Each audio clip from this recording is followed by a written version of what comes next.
নমস্কার বন্ধুরা, খারকোল পাতা বাটা, গোল গোল করে উচ্ছে ভাজা, চাল কুমড়ো পাতার বড়া করা হয়েছে, দই পটল, তার স্যালাড, রুই মাছের ঝাল সর্ষে বাটা দিয়ে করা হয়েছে, সে আমের চাটনি, দেশি মুরগি ঝোল আলু।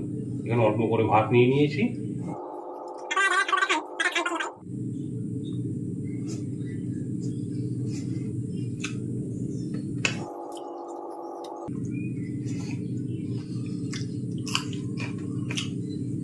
কুমড়ো পাতার বড়া,